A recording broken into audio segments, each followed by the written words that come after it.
గమనించాలని ప్రతి ఒక్కరిని కూడా కోరుకుంటున్నాను. అండ్ ఈరోజు ప్రతి ఒక్కరూ మాట్లాడుతున్నారు, తెలుగుదేశంలోనూ ముఖ్యంగా పవన్ కళ్యాణ్ గారు, మేధావి గారు మాట్లాడుతుంటారు, సనాతన యోధుడు.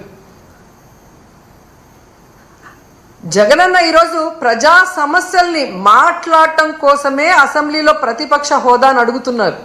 ఎందుకంటే ఒక ప్రతిపక్ష హోదా ఉన్నప్పుడు ఇంత సమయం అని ప్రతిపక్ష పార్టీకి కేటాయిస్తారు కాబట్టి ఈ రాష్ట్రంలో ఉన్న ప్రజల కష్టాల్ని, వాళ్ళు ఏదైతే ఎదురు చూస్తున్నారో వాటిని ప్రభుత్వం దృష్టికి తీసుకురావటం కోసం ఈరోజు అన్న అడుగుతూ ఉంటే వంకర టింకర్గా మాట్లాడతాడు పవన్ కళ్యాణ్ గారు.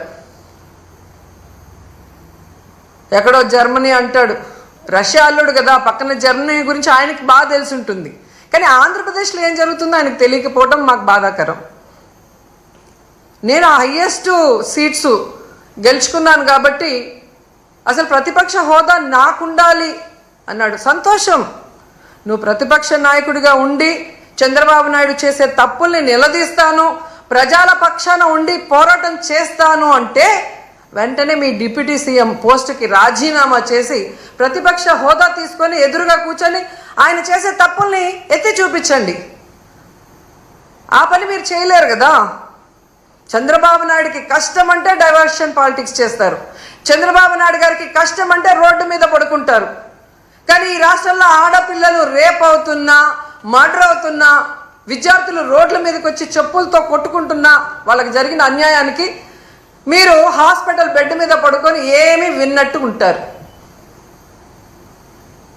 ఎన్నికల ముందు మీ స్పీచ్లు ఆవేశంగా మీరు చెప్తుంటే నిజమని నమ్మిన వాళ్ళు ఈరోజు వాళ్ళ చెప్పులతో వాళ్ళు కొట్టుకుంటుంటే అయినా మీకు అర్థమవుతుందంటే అది కూడా అర్థం కాకుండా మళ్ళీ జగనన్నను బ్లేమ్ చేస్తున్నారు. మీకు నిద్రపోయినా, మెలుకున్నా, అసెంబ్లీకి వచ్చినా, బయటకు వెళ్ళినా ఎప్పుడు జగన్ జగన్ జగన్ జగన్ని ఎలా తిట్టాలి, జగన్ మీద ఎలా దుమ్మెత్తిపోయాలన్న ఆలోచన తప్ప మరొకటి లేదా?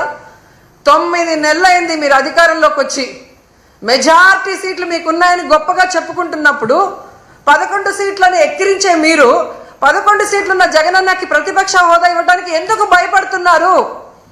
ఒకవేళ మీరు గవర్నర్ స్పీచ్లో చెప్పినట్టు గత ప్రభుత్వంలో జగన్ గారే తప్పులు చేయడం వల్ల నష్టపోయి ఉంటే ఆయన ప్రతిపక్ష హోదా ఇస్తే అసెంబ్లీకి వస్తారు కదా, అప్పుడు నిలదీయండి, ప్రూఫ్లు చూపించండి.